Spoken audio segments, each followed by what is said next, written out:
Olá, meus caros alunos da Uninter, sejam bem-vindos. Para quem não lembra, o professor Eduardo Araújo, tutor dos cursos Licenciatura e Bacharelado em Química, e vamos à nossa quinta aula, né, de Físico-Química. E qualquer dúvida, né, não esqueça de sempre procurar a sua tutoria para melhor ajudá-lo, né, a aprofundar nos seus conhecimentos. Então vamos ao nosso material da nossa aula. Então, nosso slide, né, para você visualizar aí. Bom, então quinta aula de Físico-Química, vamos lá, continuar com o nosso curso em si. Então nessa aula, né, qual que será a base dessa aula? Então a base dessa aula será as leis da termodinâmica, lei zero da termodinâmica, primeira, segunda e terceira lei da termodinâmica. Só para você entender, assim, simplificadamente, termodinâmica, né, duas palavrinhas que você deve lembrar. Palavra termo, que possivelmente você lembre de temperatura, certo? Só que aí, nesse caso, temos que pensar na diferença do conceito de temperatura com o conceito de calor. Temperatura significa grau de agitação de molécula. E calor é uma forma de energia em trânsito. Então, nesse caso, o termo, você vai lembrar de calor, tá bom? Calor, embora esteja diretamente ligado à temperatura. E a palavra dinâmica, para provar que você deve lembrar de calor, a palavra dinâmica, a palavra significa movimento. Tá? Então, termodinâmica nada mais é do que o estudo do calor em movimento. Isso também é estudado na termoquímica, né?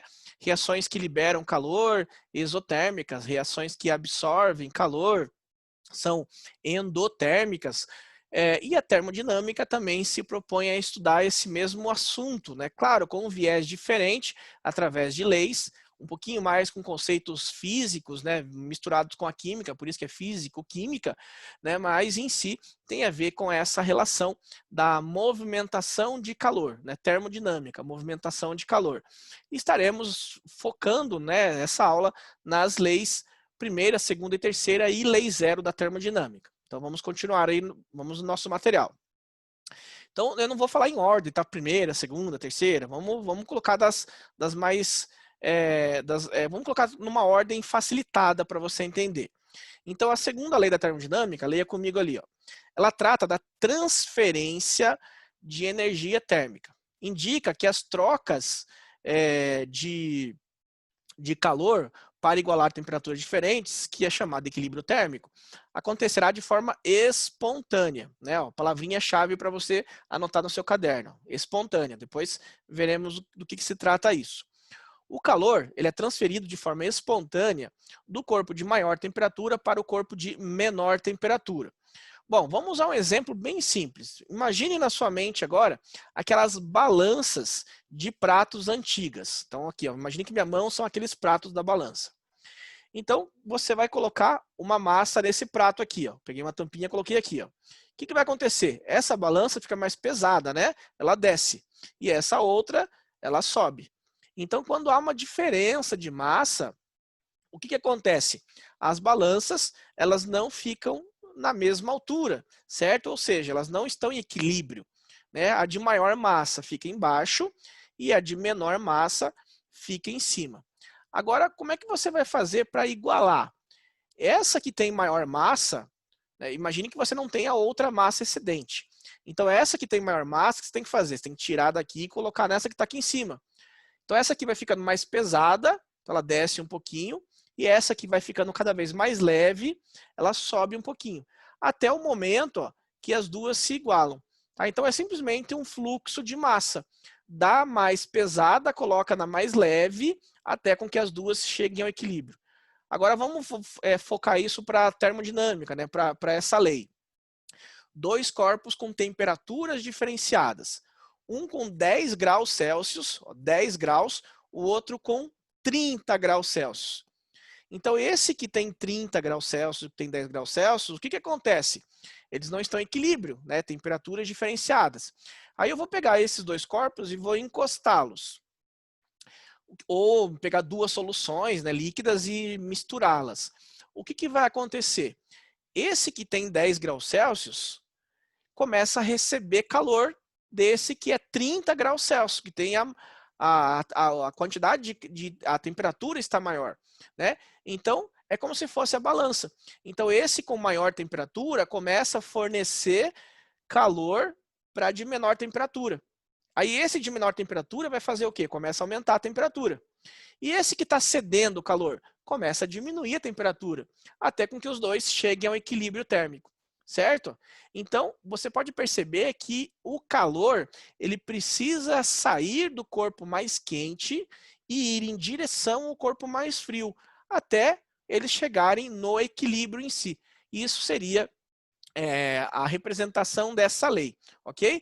Então, o calor sai do corpo mais quente e vai em direção ao corpo mais frio, até o objetivo de ambos alcançarem o equilíbrio térmico, ok?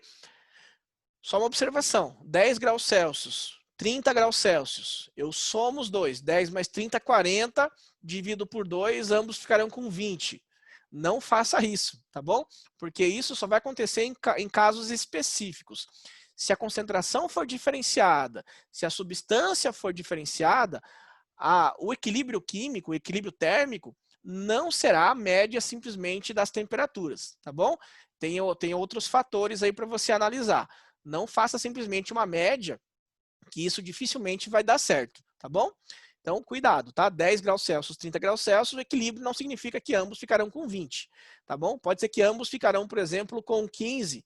Professor, mas 10 mais 30, não é, como é que eu vou chegar a 15? Depende dos fatores que estão sendo analisados na sua reação como um todo, tá bom, pessoal? Então, tenha em mente isso. Então, vamos voltar ao nosso material, então, aqui, ao nosso slide. Então, você acabou de visualizar, né, a segunda lei da termodinâmica, né, que trata da transferência de energia térmica do corpo mais quente para o corpo mais frio. Ok? Então, esse próximo slide aqui, ó, ele vai mostrar para vocês justamente essa relação, né, uma imagenzinha aqui, ó.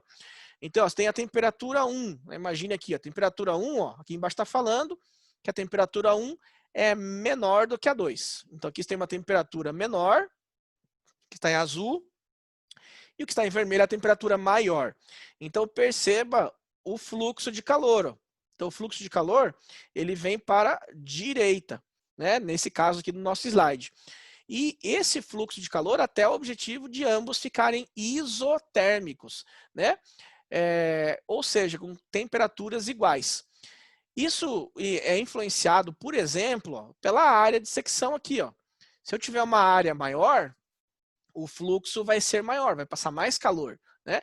Se eu tiver uma área menor, passa menos calor, demoraria mais tempo para ocorrer esse equilíbrio, tá? Então, um dos fatores, por exemplo, é esse fluxo de calor. Um outro fator é a distância. Então, veja, ó, aqui tem uma distância. Quanto mais afastado for esses corpos, mais difícil acontecer essa troca, né? Quanto mais próximo for, colado, por exemplo, mais rápido seria. Então, a área e a distância influenciam nesse fluxo de calor, ok? Continuando ali, ó. Um exemplo prático, né, do nosso dia a dia. O nosso planeta, né, o planeta Terra aqui, ó, ele é mais frio comparado com o Sol. Né? Ó, então, aqui a temperatura do Sol, ó, assim, ó, TS, temperatura do Sol é muito, mas muito maior que a temperatura da Terra, vamos chamar de TT. Então, o que acontece isso? Há um fluxo de calor do Sol para a Terra. Então, por isso que nós recebemos o calor do Sol, né? Justamente devido a essa lei, né? Claro, não vai ter um momento que vai chegar no equilíbrio aí, né? O planeta Terra vai começar a esquentar, esquentar, esquentar, esquentar, esquentar, e o Sol vai começar a diminuir, diminuir, diminuir a temperatura até chegar ao equilíbrio. Não vai acontecer isso, porque nós estamos falando de planetas, de movimentação de fluxo de calor no espaço, tá?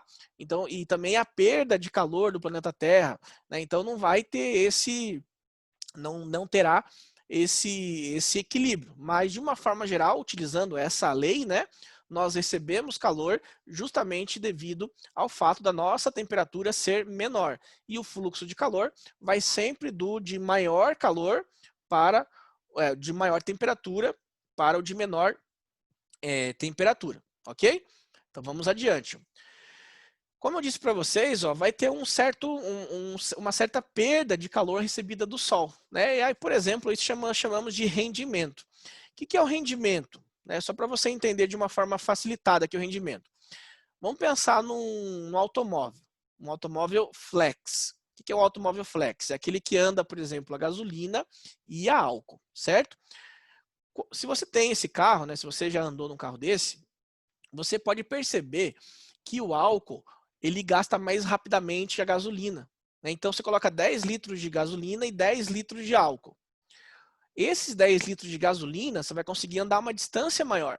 E os 10 litros de álcool, você anda uma distância menor. E por quê? Porque eles não têm o mesmo rendimento de produção de energia para fazer o teu motor funcionar. Então, o rendimento do álcool, pensando na movimentação do carro, é menor. E a movimentação do carro é maior pensando no combustível de maior rendimento, que no caso seria a gasolina. Então, eles não têm o mesmo rendimento. Só para você ter uma ideia, a diferença entre um e outro é 70% aproximadamente. Tanto que é essa continha que fazem para saber se compensa usar o gasolina ou álcool. O que você vai fazer? Pega o valor do álcool, né? Por exemplo, R$2, sei lá, um valor qualquer, tá? R$2. E divide pelo valor da gasolina. Por exemplo, R$4. Tá? Ó. E aí essa divisão, ó, 2 por 4 dá 0,5, né? Se esse valor for até 0,7, ou seja, 70%, compensa você colocar o álcool, tá? Porque a diferença do rendimento da gasolina para o álcool é justamente 70%. Se esse valor der maior que 0,7, ou seja, 70%, já compensa você colocar gasolina, pensando no rendimento exclusivamente, tá? Não estou pensando em poluição ambiental, não estou pensando em outros fatores, tá bom? Então, como a diferença é 70%, significa que quando você usa álcool, você tem 30% de perda, ou seja, 30% a menos você vai andar comparado com a gasolina. Tá? Então, de uma forma geral, só para você entender facilmente, seria isso que você deve pensar. Tá? Então, vamos aí, vamos ver, continuar vendo, né, no nosso slide, a parte do rendimento. Então, o rendimento, pensando na físico-química, nas leis da termodinâmica, você vai calcular com essa formulazinha aqui, ó. Sendo que esse N aqui é o rendimento, ó, o N é o rendimento, o QA é a quantidade de calor fornecido, quanto de calor que você fornece, tá? 10 kJ, 10 joules, 10 calorias, o quanto de calor que foi fornecido para o seu sistema. E esse QB é o calor que não é transformado em trabalho, porque esse calor, ele gera um trabalho, ele vai fornecer um trabalho. E a quantidade de calor que não foi produzida, não foi transformada em trabalho, consequentemente, isso influencia no rendimento. Tá? Então, quanto maior a quantidade de calor que você perde, menor o rendimento. Ou seja, quanto maior a quantidade de calor que não é transformada em trabalho, menor o rendimento da máquina. Tá? Então, o ideal seria se a quantidade de calor não transformada em trabalho fosse zero. Tá? Isso aqui fosse zero. Então, se isso aqui fosse zero, o que aconteceria? O rendimento seria 100%, né? O que seria QA dividido por QA, né? Quantidade fornecida seria totalmente transformada em trabalho e o teu rendimento seria 100%. Só que não existe máquinas que tenham rendimento de 100%. Ou seja, sempre terá uma certa quantidade de calor que não será transformada em trabalho. Que isso, na verdade, é a perda, né? É aquilo que você está perdendo, tá? E transforma-se em outra forma de energia. Pela conservação de energia, né? Nada se perde. Então, ela transforma-se em outra forma, mas não necessariamente vai realizar trabalho. Ok, pessoal? Mas isso seria o ideal, seria a máquina perfeita. A quantidade de calor que não se transforma em trabalho ser zero, mas isso não ocorrerá, tá bom? Então, vamos continuar. Vamos ver um exemplo de um exercício. É para falar se é verdadeiro ou falso aqui. Então, veja a primeira afirmativa. Já vai pensando aí nas respostas, tá? Máquina térmica. O que é máquina térmica? Máquina que usa o calor, tá? É um sistema que realiza transformação cíclica. Depois de sofrer uma série de transformações, ela retorna ao estado inicial. Sabe que máquina térmica é isso? Vamos ver, vamos ler todas primeiro, depois a gente coloca as respostas. Só vou tirar minha imagem aqui para não tampar nenhuma afirmativa aqui para você. Então a próxima, leia comigo ali, ó. Vou dar um segundinho para você ler. Então a próxima diz assim, ó, é impossível construir uma máquina térmica que transforme integralmente calor em trabalho. Não sei, vamos ver a próxima. É impossível construir uma máquina térmica que tenha um rendimento superior à máquina de Carnot, operando entre as mesmas temperaturas. E a próxima, quando um gás recebe 400 joules de calor e realiza um trabalho de 250 joules, a sua energia interna sofreu um aumento de 150 joules. Bom, vamos ver a primeira lá então. Então, a primeira, a máquina térmica, é um sistema que realiza transformação cíclica. É exatamente isso. Então, essa primeira afirmativa, você tem que pensar justamente no ciclo de Carnot, tá? Que não será bem abordado nessa aula, mas busque essa informação. O que é o ciclo de Carnot? Será várias transformações, né? Terá um ponto inicial, vai ter várias transformações, e essas transformações vão fazer o quê? Vão fazer com que o teu ciclo retorne ao início. Tá? Bem no ponto inicial onde você começou. Então, essa máquina térmica é justamente isso.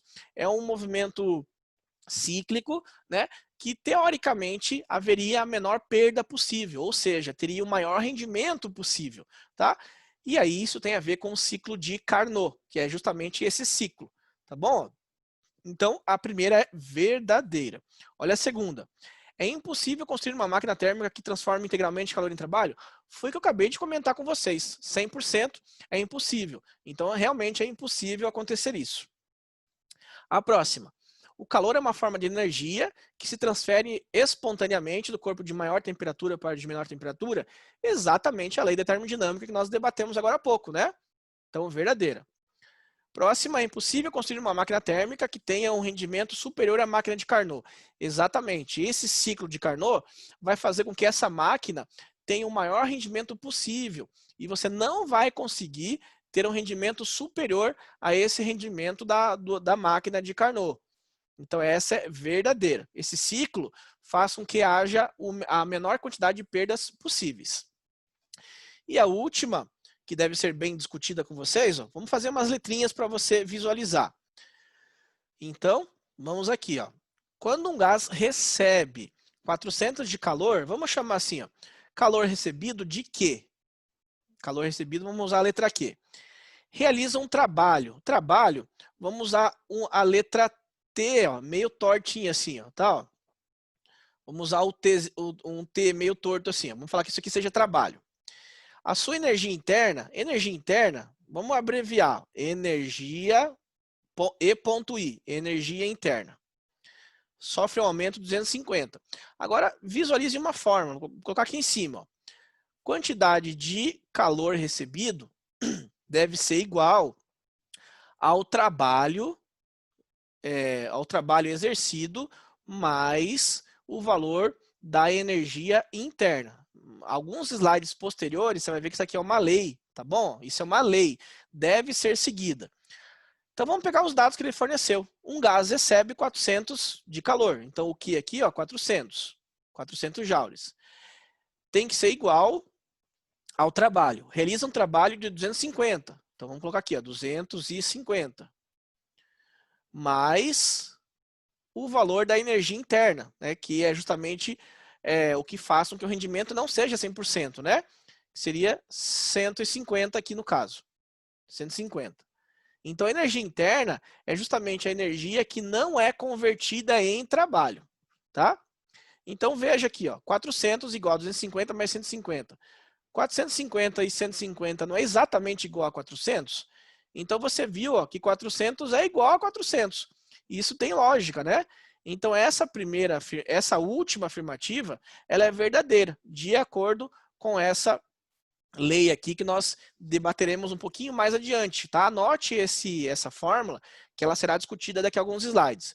Então, essa afirmativa é verdadeira, né? Justamente por essa lei aí.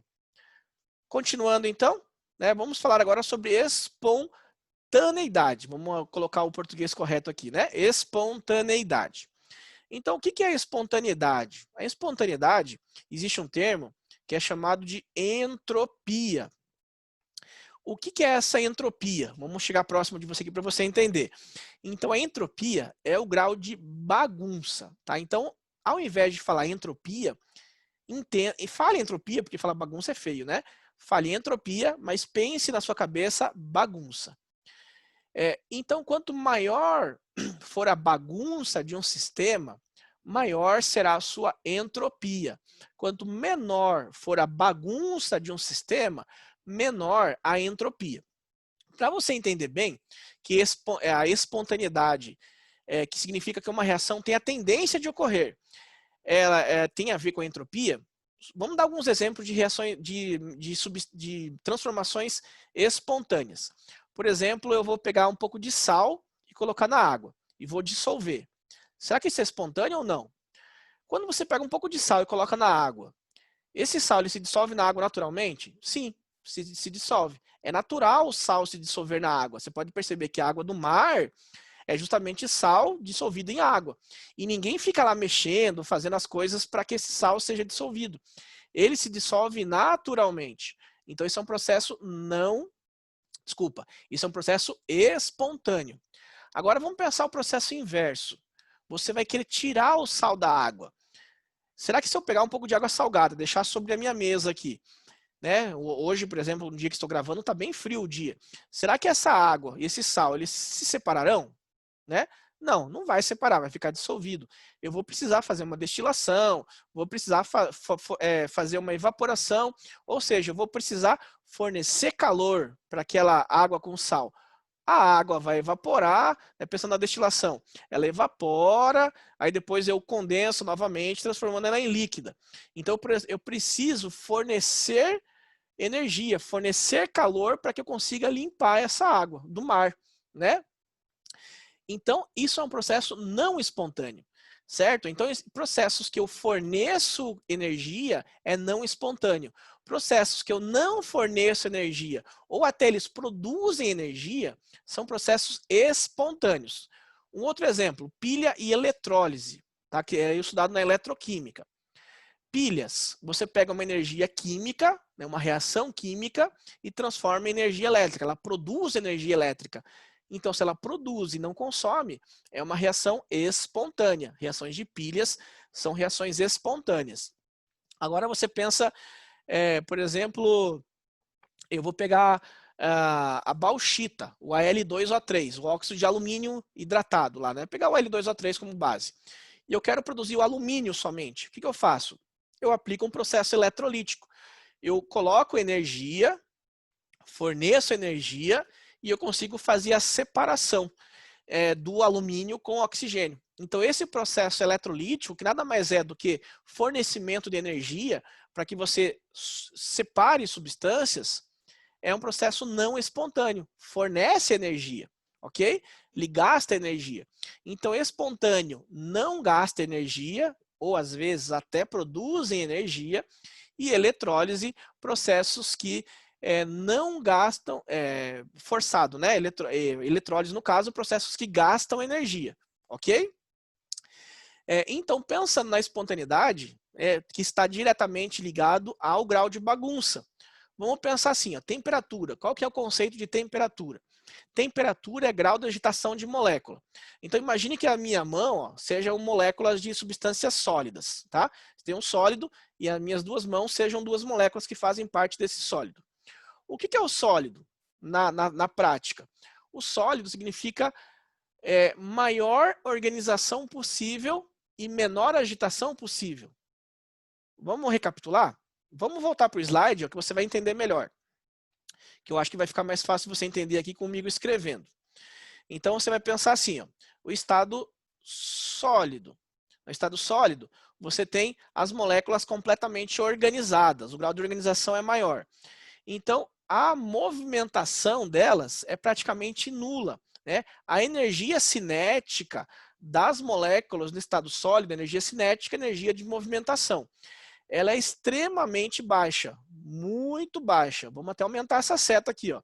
Muito baixa mesmo, certo? Então, elas estão se movimentando muito lentamente, ó. Muito lentamente, quase não dá para perceber que eu estou movimentando a minha mão, certo? Agora, eu pego o estado sólido, começo a aumentar a temperatura, até chegar no estado líquido. O que ocorre? eu aumentei a temperatura. E a temperatura é grau de agitação de molécula, que é o conceito. Então, se estava movimentando devagarzinho, eu aumentei a temperatura, começa a se movimentar mais rápido. Então, no líquido, está se movimentando mais rapidamente as moléculas. Então, a energia cinética, ela já aumenta um pouquinho, né? Ó, ela aumenta um pouquinho, comparado com o sólido. Então, está se movimentando um pouquinho mais. Ou seja, está se movimentando mais, começa a ter mais bagunça no sistema. Agora você continua aumentando a temperatura até o estado gasoso. Então, ó, estado líquido, ó, estado sólido, bem paradinho, quase parado. Estado líquido, se movimentando mais. Estado gasoso, se movimentando mais ainda. Se movimentando mais ainda, tô parecendo doido aqui, né? Ou seja, o grau de bagunça é maior. Então, a energia cinética no estado gasoso, ela é a maior de todas. E quanto maior for a energia cinética, maior a temperatura, maior a bagunça de um sistema, né? Você pensa numa sala de aula, né, de criança lá, todo mundo quietinho, paradinho, tudo organizado, menor bagunça, menor entropia. Agora, quando um dia está muito quente, por exemplo, você tenta entrar numa sala de aula dessa, as crianças estão tudo agitadas, né? Por quê? Maior temperatura, maior grau de bagunça, né? Então elas estão mais agitadas, estão se movimentando mais. Então veja que a termoquímica estuda até a relação de uma sala de aula. Quanto mais quente for o dia, mais agitadas as crianças estão, mais difícil é dar aula. Quanto mais frio está o dia, mais quietinho as crianças estão. Né? Ou seja, menor bagunça teria, né? Então eu dou uma dica para você que vai fazer licenciatura em alguma coisa aí.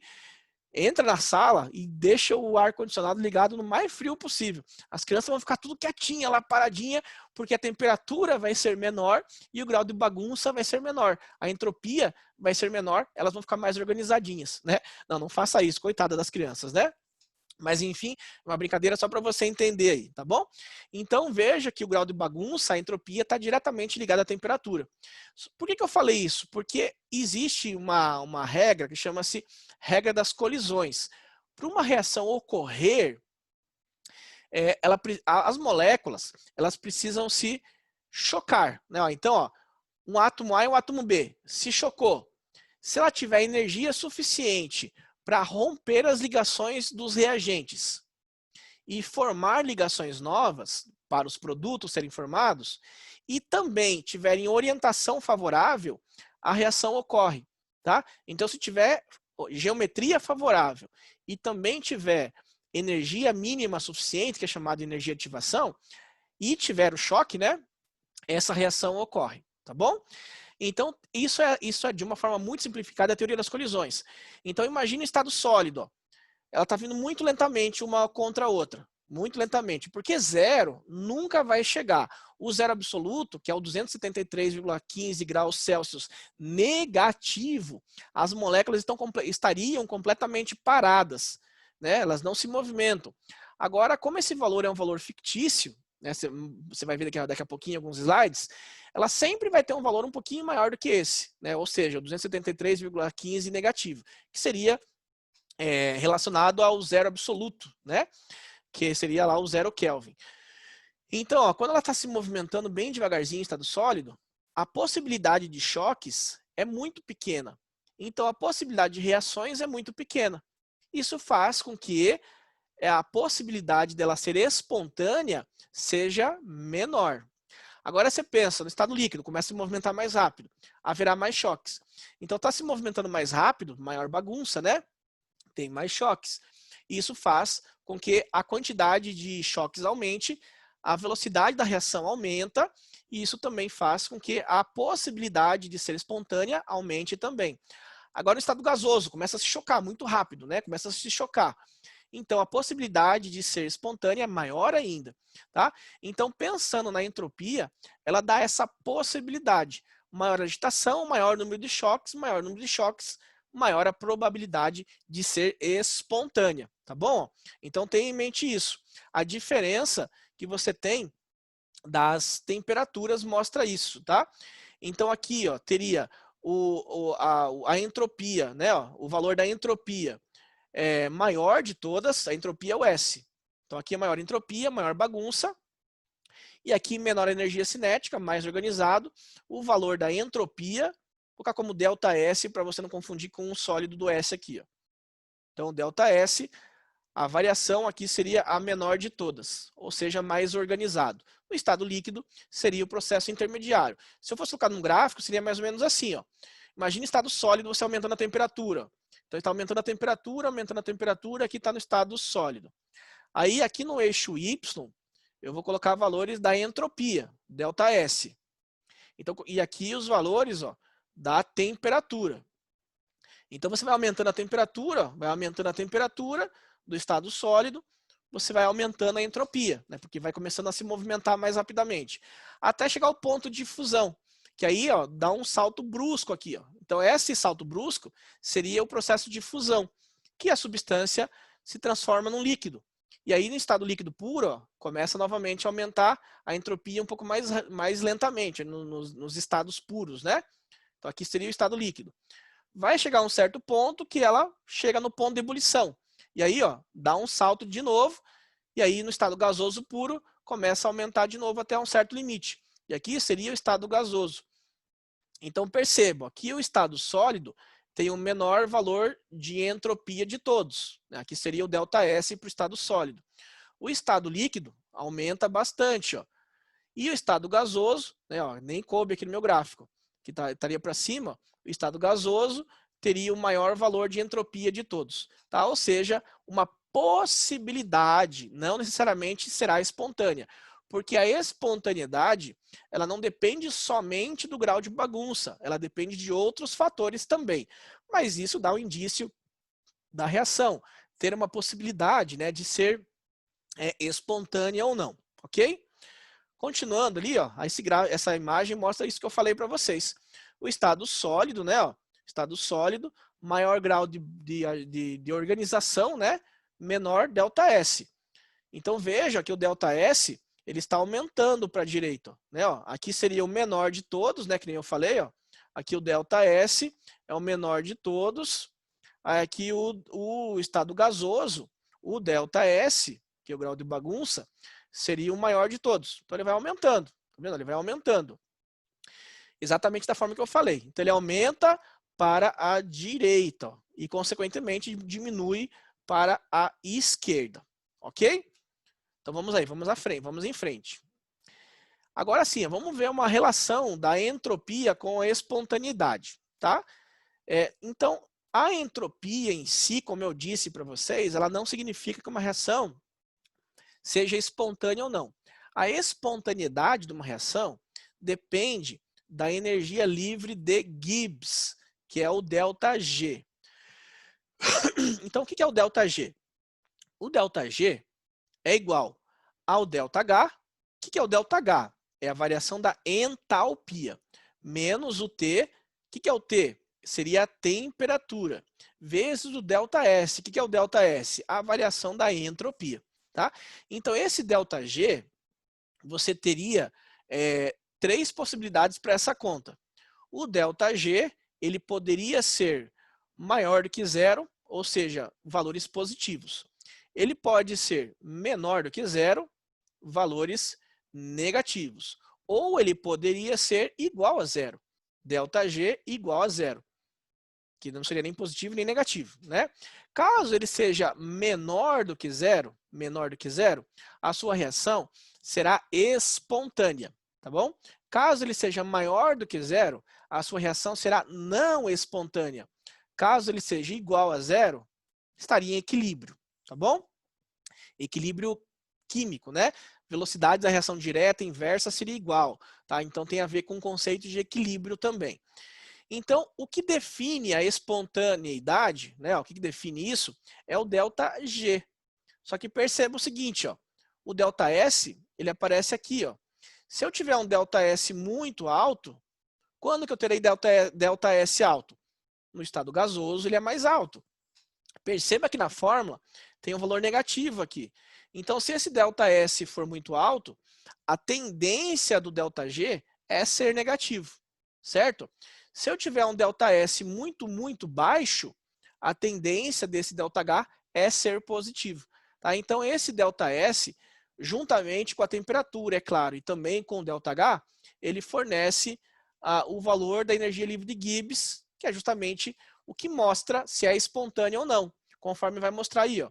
Então, reação não espontânea, o ΔG é positivo. Reação espontânea, o ΔG seria negativo, ok? Vamos a mais um cálculo do ΔG. Então, uma fórmula é o ΔG igual a ΔH menos T ΔS, outra é em relação a termos de equilíbrio. Tá? Vou tirar minha imagenzinha aqui. Ó. Então, ΔG, olha a formulazinha, menos 2,303 R. O que é o R? Constante universal dos gases. O que é o T? Temperatura. Log de Kc. O que é o Kc? Constante de equilíbrio em relação à concentração. Como que você calcula o Kc? Isso tem a ver com o conceito de equilíbrio. Você vai pegar a concentração, símbolo aqui é concentração, dos produtos elevado a um coeficiente, que pode ser o valor do balanceamento de uma reação ou determinado experimentalmente, sobre concentração dos reagentes, elevado a um valor y, que é o valor do balanceamento ou determinado experimentalmente. Para esse Kc, ele não entra substâncias sólidas e nem líquidas, puras, tá? Então, somente substâncias que não estejam nessas condições. Então, falando em termos de concentração, né, ó, calcularia a concentração, o Kc, colocaria na fórmula aqui, né?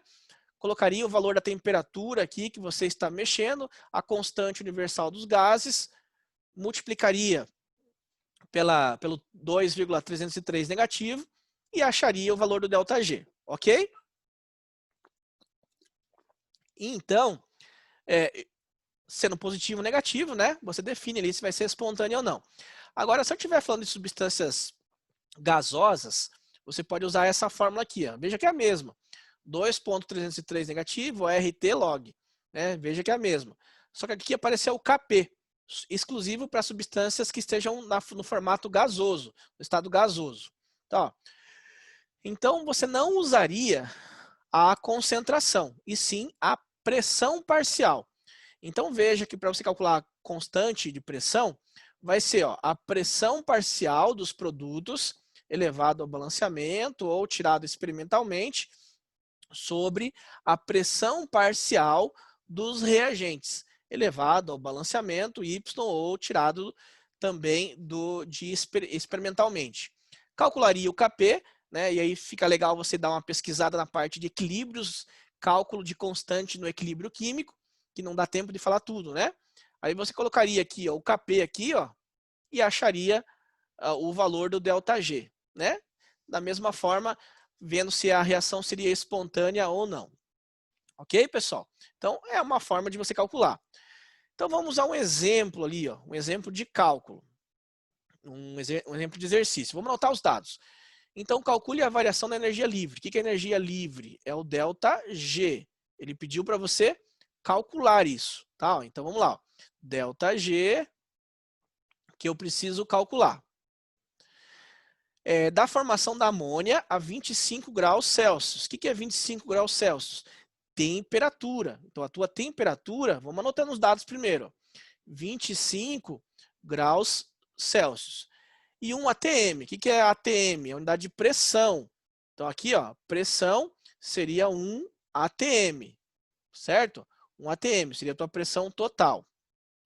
Só para você ver, essa pressão parcial, para você calcular, é igual a pressão total vezes a fração molar. Aí você acharia a pressão parcial dos gases, caso seja necessário. Vamos ver se vai ser necessário. Aí ele colocou assim, ó, o ΔH foi dado, 46,11 negativo quilojoules por mol. E o ΔS também foi dado. Então, qual a fórmula que você vai usar? Tem o H, tem o ΔH, tem o ΔS, tem a temperatura? Usa a primeira que eu mostrei. Né? Então, ΔH, desculpa, ΔG é igual a ΔH, variação da entalpia, menos temperatura, vezes o ΔS. Ok? Cuidado para não confundir ΔG com ΔH com ΔS. ΔS, bagunça do sistema, entropia. ΔG, energia livre de Gibbs. Positiva, reação não espontânea. Negativa, reação espontânea. E ΔH é variação da entalpia. Valores positivos significam reações endotérmicas, absorvem calor. Valores negativos significam reações exotérmicas, liberariam calor. Cuidado para não confundir, tá? Agora vamos ver as unidades, que unidades são muito importantes. Qual que é a unidade que você tem na temperatura? Celsius. Aí nesse exercício, o teu guia vai ser o valor do ΔS. Olha o ΔS aqui, olha a unidade. Ó. JK mol. Né? Ó. Esse J é a quantidade de calor, está em joule.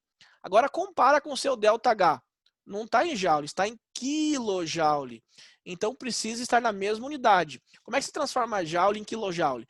Basta dividir por 1000. Tá? Então vou pegar o ΔS e vou dividir por 1000. Por quê? Para ficar em quilojoule. Então aqui vai ficar, ó, 0, negativo, né? 0,09937. Aqui eu simplesmente eu fiz a divisão por 1000 ali, certo? Isso, agora sim, ó, quilojoule. Beleza? Aqui seria quilojoule. Por Kelvin, ou Kelvin a menos 1, vezes mol, ou mol a menos 1. Certo? O ΔH já tem aqui, não vou precisar, né? Agora veja a temperatura. Preciso transformar? Vamos ver. Esse K aqui, ó, é Kelvin. E a minha temperatura está em Celsius, não está na mesma unidade. Então eu vou precisar. Como que você transforma Kelvin em Celsius? Pela relação dos pontos de fusão e ebulição, né, de ambos, você chega numa igualdade que diz que a temperatura em Kelvin é igual à temperatura em Celsius mais 273,15. Ok? Ó? Então, simplesmente substitui aqui. Ó. Então, a tua temperatura em Kelvin vai ser temperatura em Celsius, 25 mais 273,15. Ou seja, a sua temperatura em Kelvin seria 298,15 Kelvin. Ok? O ΔH não mexe porque já está na mesma unidade do ΔS. Agora é só aplicação de fórmula. Tá? Então, ΔG, ele será o quê? O ΔH. ΔH menos 46,11. 46,11 menos. Abre um parênteses aqui, para você não se confundir na hora de fazer uma regrinha de sinal. Então, na formulazinha, ó, eu sempre coloco esse parênteses aqui, para eu não me confundir. Temperatura em Kelvin, 298. Então, 298,15 vezes o ΔS em quilojoules, né? Ou seja, menos da fórmula, né? 0,09937. Beleza? Então, vou fazer o regrinha de sinal primeiro, ó. Menos com menos aqui de dentro, fica mais. Essa primeira parte eu vou copiar, ó, menos 46,11. 46,11. Agora eu vou fazer a multiplicaçãozinha ali, que você pode pegar a calculadora, que, né, que poderá usar nas avaliações. Então vamos pegar aqui, 0,09937 vezes 298,15, você encontra 26,63. Não, desculpa, 29,63. Então, 29 aproximadamente, tá? 63. E isso aqui é o valor do ΔG. Então, o teu ΔG aqui, ó, agora é uma subtraçãozinha, né? Que tem um valor negativo com valor positivo, subtrai, ficando o valor do menor, que no caso é 46. Então, vai ficar quanto? Esse valor menos 46,11, que dá 16,48. Então, isso, 16,48. 16,48 quilojoules por mol, certo? Então, quilojoules por mol ou mol a menos 1. Tranquilo? Então, o que significa na prática isso? O ΔG deu negativo. A reação é espontânea. Qual a reação? Formação da amônia. Como é que eu formo a amônia? Eu vou pegar o gás nitrogênio, N2, né, no formato gasoso, vou reagir ele com hidrogênio no formato gasoso, Claro, simplificadamente, tá? Isso vai produzir o NH3, que é amônia, tá? Ó, também no formato gasoso aqui, ó. Então essa reação é uma reação espontânea. O N2 mais o H2, eles querem reagir para formar o NH3, sem gasto energético. Claro que tem todo um procedimento, né? Tem lá uma definição, lá, um processo para produção de amônia, que é legal você dar uma pesquisada, mas a reação em si, somando todas as etapas para produzir amônia, ela será uma reação espontânea, ou seja, o valor do ΔG é um valor negativo, né? Então é natural essa reação ocorrer. Se eu juntar N2 com H2, né, tirando todo o procedimento, tirando todas as etapas, isso seria uma reação espontânea. Ok, pessoal? Então um exemplo aí para vocês analisarem. Vamos adiante. Vamos falar agora da terceira lei da termodinâmica. Então, terceira lei da termodinâmica seria o quê? Leia comigo ali, ó, leia lá. Então, a leitura diz o seguinte: a terceira lei da termodinâmica trata do comportamento da matéria com entropia aproximada a zero, certo? Então, entropia zero, grau de bagunça zero. As moléculas estariam completamente paradas, certo? Então, tem a ver com a temperatura relacionada ao zero absoluto, porque as moléculas completamente paradas, paradinhas, isso estaria no zero absoluto. E o zero absoluto é o 273,15 negativo, né, graus Celsius, que seria o zero Kelvin. Então, de acordo com essa lei, sempre que um sistema encontra-se em equilíbrio termodinâmico, né, o equilíbrio termodinâmico, a sua entropia estaria próxima de zero. Ok? Vamos continuar. Então, Walter Nernst, né, nessa época que ele viveu, ele foi o físico que se ocupou dos princípios que serviam de base para a terceira lei da termodinâmica. De acordo com Nernst, a entropia teria a tendência de apresentar um valor mínimo caso a temperatura de uma substância fosse igual ou aproximada ao zero absoluto. Tá? Então, quando a substância estiver próximo desse zero absoluto, certo? O valor da entropia seria o menor possível. É meio lógico isso, né? Quanto menor for a temperatura, menor a agitação, certo? E quanto menor a agitação, menor a bagunça.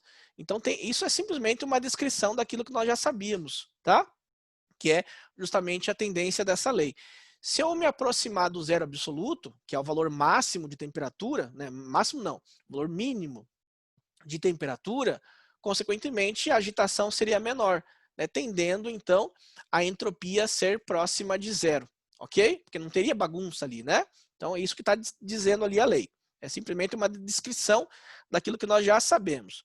Então, para tanto, Nernst propôs a seguinte fórmula: o limite da temperatura tendendo a zero, então limite da temperatura tendendo a zero, teria um resultado da entropia tendendo a zero também, certo? A qual mostra, né, então, que a variação da entropia, ΔS, e a temperatura T, tende a valores mínimos, ou seja, próximos de zero. Consequências dessa terceira lei. Veja ali, ó. É impossível, através de qualquer procedimento, não importa o qual idealizado seja, reduzir a temperatura do sistema ao zero absoluto, 273,15 graus Celsius negativo, em um finito número de infinitas operações, pois nessa temperatura não haveria diferença de entropia, tá? Então ele está falando o quê? Ó? Por mais que você faça várias operações, muitas operações, tentando chegar a esse número mínimo, você não conseguiria, pelo fato que a molécula sempre vai se mover. Por menor que seja a movimentação, no estado sólido, por exemplo, ela sempre terá uma movimentação. Você nunca vai conseguir estagnar no zero, parar a movimentação por completo das moléculas, ou dos átomos, né? Não dá para fazer isso, né? Isso que ele está mostrando ali, ok? Então, continuando ali no material, ó, vamos ler a segunda parte.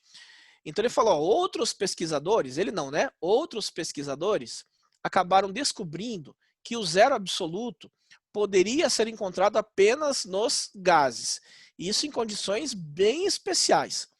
Nenhuma substância sólida ou líquida conseguiria chegar a essa temperatura, ok? Então isso é uma consequência, Então, indo adiante, ó, vamos continuar falando das leis da termodinâmica. Então, as leis, né, que trataremos, se bem que nós já tratamos, né, você vai ver que é simplesmente uma explicação de tudo que nós já falamos. Seria a primeira, a segunda, a terceira lei e a lei zero. Então, a lei zero da termodinâmica diz o seguinte, ó, a lei zero da termodinâmica afirma que todos os corpos em contato térmico transferem calor entre si, até que atinjam o equilíbrio térmico. Então, o que seria isso? Vamos focar agora somente no valor da temperatura. 10 graus Celsius e 30 graus Celsius. Não vou entrar em contradição com o que eu falei no começo da aula, tá? Mas eu vou que a média simplesmente não pode ser feita. Vamos imaginar que estejam tudo nas mesmas concentrações, a mesma substância, nas mesmas condições de temperatura e pressão, tudo igualzinho. Aí único fator que está sendo alterado é a temperatura, tá? Aí sim, eu posso simplesmente fazer uma média. Então, imagine que você tenha 10 graus Celsius e 30 graus Celsius, tá? Dois corpos com temperaturas diferenciadas, 10, 30. A lei zero diz assim, ó, se eu encostar, né, esses dois corpos, esse de 10 graus Celsius começa a receber calor. E o de 30 graus Celsius começa a perder calor, até o ponto que os dois fiquem com temperaturas iguais, isotérmicas, né, isotermas. E aí, se eu afastá-los, eles teriam temperaturas equivalentes do equilíbrio. Então, 10 graus, 30 graus, eu encostei, o de 10 vai aumentando até a metade, no caso, considerando só a temperatura, né? Então, a de 10 e a de 30. Eu separei, ambos ficariam com 20, né? 10 mais 30, 40, dividido por 2, 20. Então, perceba que a de 10 graus Celsius aumentou um pouquinho, foi para 20, e a de 30 graus Celsius diminuiu um pouquinho, foi para 20, até ambos ficarem com a temperatura igual. E isso diz a lei da termodinâmica, tá? Quando eu encosto esses dois corpos, ou duas soluções com temperaturas diferenciadas, uma recebe calor, a outra cede calor, né, recebe calor, endotérmica, cede calor, exotérmica, até com que as duas fiquem com temperaturas iguais, né? Que no caso seria o equilíbrio térmico, ok? Isso é a lei zero da termodinâmica, que é nada mais do que o equilíbrio térmico, ok? Indo adiante, então, ó, vamos lá. A primeira lei da termodinâmica agora, que significa conservação, diz respeito à conservação de energia, né? A gente sabe que na natureza nada se cria, nada se perde, tudo se transforma. Uma energia, ela transforma-se na outra, nunca há perda de energia, tá? Então a primeira lei, ela mostra justamente isso. A energia, o calor em si, ele gera trabalho. Só que se na totalidade do calor gerasse trabalho, essa máquina seria rendimento de 100%, mas a perda, né? Então eu forneço calor, esse calor gera um trabalho, mas uma parte desse calor vai ser perdida, ou seja, não realizará trabalho. Só que essa energia perdida, ela não some, ela se transforma em uma outra forma de energia, porque a somatória no final tem que dar zero. Tá? Porque você não pode perder energia e também não pode produzir energia. Sempre o fluxo final deve ser igual a zero. Tá? Então, o calor fornecido, o trabalho realizado, mais a energia que não realizou trabalho, tudo isso somado tem que ser igual a zero. Certo? Então, isso é justamente a primeira lei da termodinâmica, que você está visualizando comigo. De acordo com essa lei, toda energia que é transferida para um corpo pode ser armazenada na forma de energia interna. Lembra da formulazinha? Ó? Quantidade de calor é igual à quantidade de trabalho realizado mais a energia interna, mais a energia interna, que foi justamente aquele exercício que nós fizemos. Então, aquele exercício é justamente a descrição na forma de fórmula da primeira lei da termodinâmica, ok? Ó. Outra porção da energia que é transferida para o corpo pode ser transferida para a vizinhança na forma de trabalho ou na forma de calor, ok? Ó. Aí no próximo slide você vai ver essa formazinha, de novo. Né, ó. Isole o que aqui? Ó? Vamos isolar o que? Então vai ficar o ΔU, né, que é a energia interna, que eu coloquei ali como como EI, né? Energia interna. Isso aqui que é o trabalho. Passando o trabalho para cá, ele passa com valor positivo. Então, essa formulazinha é a descrição da primeira lei. Então, né, a energia interna é nada mais do que a quantidade de calor menos a quantidade de trabalho por ele realizado, certo? Então, leia comigo ali, ó. Fazendo a leitura, diz assim: a variação da energia interna de um sistema termodinâmico é medida pela diferença entre a quantidade de calor por ele absorvida e a quantidade de trabalho por ele realizada, ou seja, ou sobre ele realizada, que é justamente a definiçãozinha da fórmula que nós acabamos de montar e já tínhamos visto na forma de exercício, ok? Segunda lei da termodinâmica, diz assim, ó, diz respeito à grandeza física, conhecida como entropia, que é o grau de bagunça que nós já discutimos bastante, né? Que é uma medida no número de estados termodinâmicos de um sistema. Em outras palavras, a entropia fornece uma medida da aleatoriedade, ou seja, da bagunça, da desorganização de um sistema. Então mostra, né, que substâncias mais organizadas têm o grau de bagunça menor, substâncias mais desorganizadas têm o grau, sistemas mais desorganizados têm o grau de bagunça maior.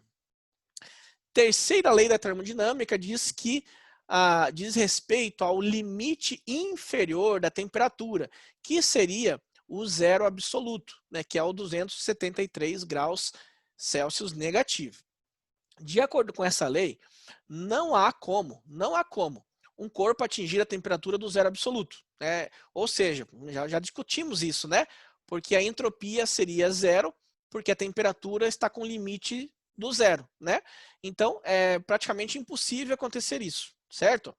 Além dessa definição, essa lei também traz implicações sobre o rendimento das máquinas térmicas, que sob nenhuma condição, como já foi dito para vocês, poderá ser igual a zero, sempre menor do que zero, nunca igual a zero, tá bom? E quase finalizando, né, temos o gráfico termodinâmico, né, gráfico termodinâmico. Vamos interpretar. Então esse gráfico aí, ele é um gráfico muito importante que ele mostra algumas relações ali, tá bom? Então esse gráfico pode parecer difícil, mas o que você tem que ter em mente ali? Ó? Vamos primeiro olhar os eixos, tá? Qualquer tipo de gráfico, primeiro olha os eixos. Então aqui você tem temperatura e aqui você tem valores de entropia, tá bom? E alguns gráficos ainda faz uma relação com valores de entalpia, tá? Mas esses aqui são os mais importantes, ó, temperatura e valores da entropia. Posterior a essa aula, eu tirei uma explicação desse gráfico desse site aqui, ó. Então, até o momento que eu estou gravando essa aula, esse site estava funcionando, que a gente sabe, né, que às vezes algum vídeo do YouTube, ele pode simplesmente ser retirado do ar, né, a pessoa decide quando não quer que esse vídeo fique. Então, até esse momento, esse vídeo está funcionando, tá? Pode ser que posteriormente, né, esse vídeo aí não funcione, mas eu já deixo uma indicação que é uma explicação muito boa para você relacionada a esse gráfico. Mas vamos dar uma breve introdução para você, ó, no próximo ali, ó. Então veja que esse gráfico eu deixei um pouco colorido ele para vocês, tá? Então esse ponto mais alto dessa curva aqui, ó, chama-se ponto crítico. O que seria o ponto crítico? Abaixo dessa curva, veja que essa curva tem duas cores que eu coloquei. Uma cor que está em preto aqui, ó, tá vendo?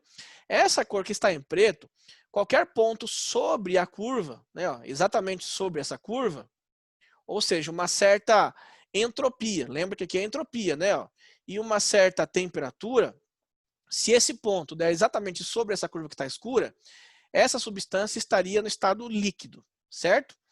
Caso eu tenha na parte que está em vermelho aqui, ó, vamos deixar aqui um pouco mais amarelo, não ficou bom para vocês, né? Vamos deixar em uma cor mais chamativa, que é o verde. Vamos ver se o verde vai ficar melhor aqui.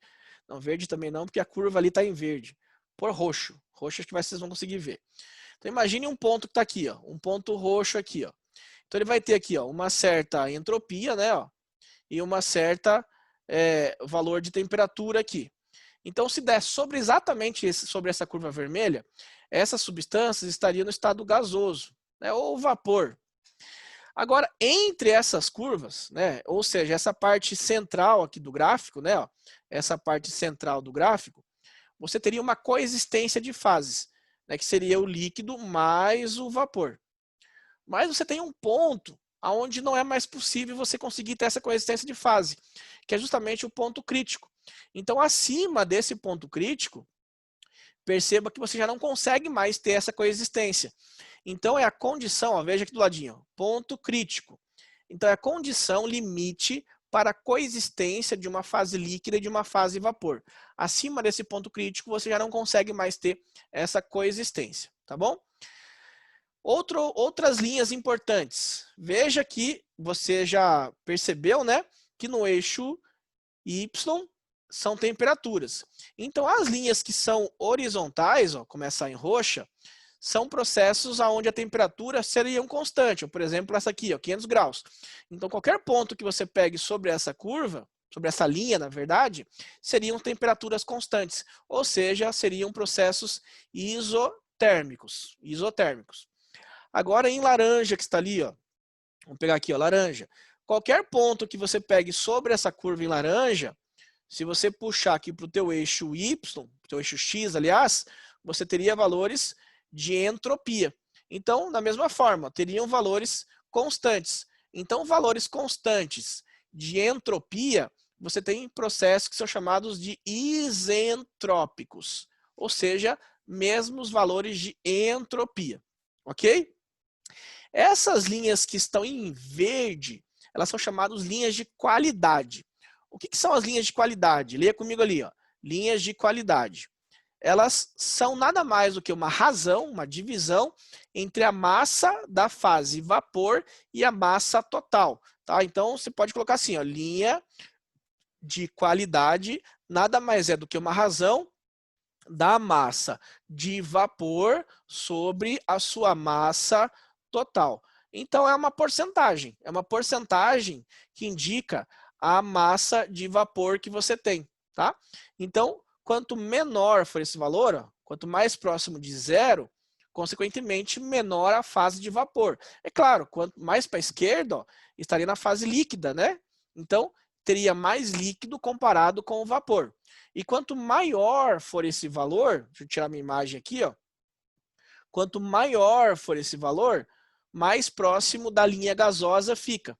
Então, consequentemente, maior a porcentagem de gás. Tá? Então, essas linhas de qualidade, elas mostram justamente isso, a proporção que você tem de gás.